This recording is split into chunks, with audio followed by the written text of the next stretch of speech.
Saturday morning here on Power Talk Radio, 1460 AM, 101.1 FM. Mark Carbonaro, along with Luis Alvarez, the CEO of the Alvarez Technology Group, joining us on the Experts Program to talk technology. Luis, welcome back. Thank you, my friend. How are you? Doing really well. Hey, today is a great day in Salinas. It is the 4th annual Festa Italia. This is sponsored by Anthony Lane, who owns and operates the Fox Theater, and he and his group of folks have got all of Old Town filled with great music and food and just a real festive atmosphere. The 4th annual Festa Italia runs today from 11:30 a.m. to 5 p.m. in Old Town. Are you guys going to be able to make it down there and check it out? Yeah, unfortunately not. We're going to be out of town, okay. But we're heading up to a friend's cabin for the weekend. But I went last year, and it was such a fun time. The weather was super cooperative, as it will be this weekend. So I think if you want to have a really good time and spend the day enjoying, like you said, music and food, and just like a very festive atmosphere with good music, check it out. Yep. I highly recommend it. Now, let's see. Tomorrow, Salinas' high will be 72 and sunny. Excuse me. We're recording this on Friday, so let me say, to preface that by saying today, Saturday, the 28th, it will be 72 and sunny. So that's perfect weather for an event Perfect like weather. this. Absolutely. Yeah. Fun starts at 11:30. Looking forward to a cannoli. How about that?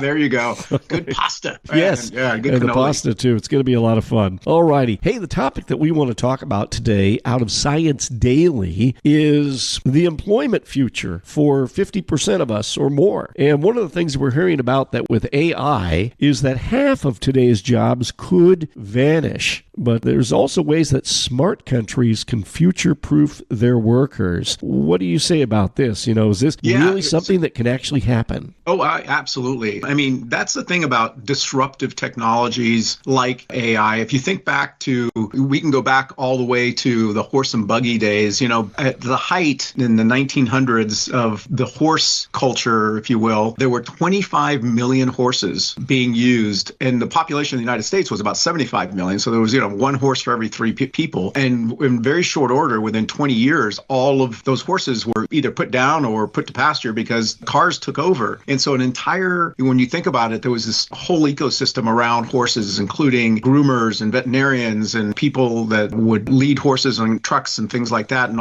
probably 10% of the population of the United States was involved in that. And that disappeared literally within 20 years. So the idea that AI is going to eliminate about half the jobs that exist today is not something that's beyond reason. But the good news is that researchers say that half of the jobs that will exist by the time people in elementary school today get to a working age, half of the jobs that will exist at that point don't exist today, which means that there are going to be new jobs that replace those older jobs. So it's really important for countries to take the lead in helping their workforce adopt AI learning and upskilling, as we're doing that with our people at the office. We're having them learn new skills around AI and how to use AI. There's an old saying, not old, it's only been around a couple of years, but there's a saying that AI is not going to take your job. It's going to be the person who understands and can work with AI that's going to take your job. So it's incumbent on all of us in today's economy to continue to learn and for countries to take the lead. And some of them, especially in Europe, are doing a great job of not just training kids and college students in AI skills, but actually training adults and reskilling those adults that may be losing jobs in white-collar jobs like clerks and analysts, and instead they need to learn new skills that will allow them to remain in the workforce. Right, and there are so many different places to go with this, responses and so forth. One thing is you talk about the fact that so many of the jobs that are going to be taken, that young people, kids in elementary school are going to have when they become of working age, don't even exist. We know, but in a lot of respects, that's always been the case. Maybe not as much as we're going to see with the AI revolution, but my goodness, if you were a young person, let's go all the way back to 1900 and say you were 10 years old in 1910, born in 1900, you're 10 years old in 1910, and you're going to hit the workforce in 1918, 1920, 22. A lot of those jobs that were around in 1910 didn't exist in 1920, but there were jobs that came along that didn't exist. So this has always been the way as societies have evolved over time. To me, one of the biggest concerns, I think, is educational attainment. I don't know that we are moving in the right direction for all of the young people in this country educationally, because I think that in many respects we see just continuing terrible test scores, results out of our school system. It's not all the school system's fault. There are larger issues at play here. But the overarching thing is, will we have the educated populace that these jobs are going to require? And I worry about that when I see so many young people who are unemployed with no hopes of being able to become employed because they lack even the most basic job skills. And it's not only within the educational system that we have to work on that, but as a society, we have to get a lot smarter about achievement. We have to get a lot smarter about goal setting and people doing something positive with their lives. And not all careers require you to go to college. I know, I'm involved with the Rancho Cielo Youth Camp on their board, and they're doing a great job of teaching vocational skills that high school graduates could immediately get jobs in hospitality, in ag tech, a lot of trades that we consider trade jobs. But those are good paying jobs. Trust me. I just had to pay a plumber the other day to come in and do some work in the house, and it was not cheap. No. So plumbers make plenty good money, and I doubt many of them have gone to MIT. Right. Well,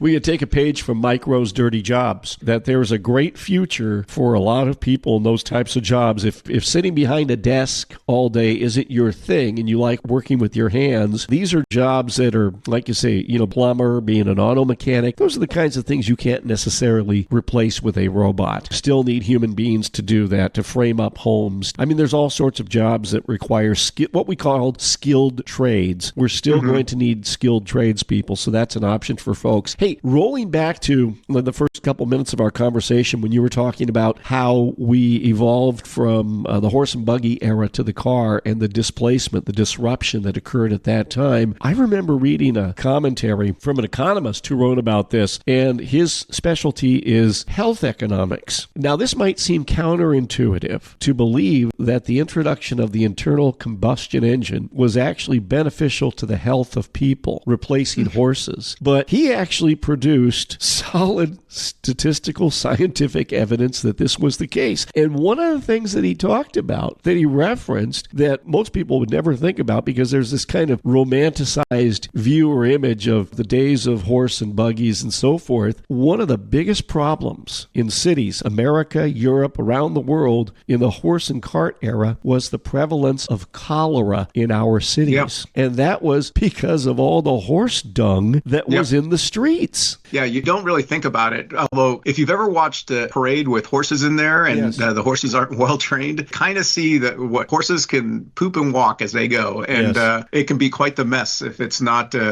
properly maintained. So you can only imagine what it was like with thousands of horses on the streets every day, on our roadways every day. Yeah, so that is something that people don't consider at all, but it was a huge thing. And so cleaning up the streets, also paving, and then the introduction of indoor plumbing, that was another big thing. So generally, as time goes on, technology tends to improve our lives. Is it disruptive? Yes, it can be disruptive. But on balance, new technologies will generally, without exception, will tend to improve the human condition across all stratas. Yeah, I mean, you think about the invention of the computer, how many jobs disappeared? What happened to all those secretaries that would take the notes that their bosses gave them and type them up, right? Now their bosses learn to type on their own computer and don't need those anymore. And all those jobs disappeared. But hey, we still have a population that is employed and growing. So new jobs will pop up. All right. That's Luis Alvarez, CEO of the Alvarez Technology Group, joining us today on Power Talk Radio. Online, you'll find them at AlvarezTG. That is the X handle. Online, it's alvareztg.com. And Luis, the toll-free number for the I-Team. Give us a call at 866-78-I-Team. That's 866-784-8326. And coming up on Monday, we'll talk about your experience with driverless vehicles. Yep, I drove in a Waymo and lived to tell about it. All righty. We're looking forward to that beginning Monday morning, 8:30 here on Power Talk. Thanks so much, Luis, and have a great weekend. You too, my friend. Take care.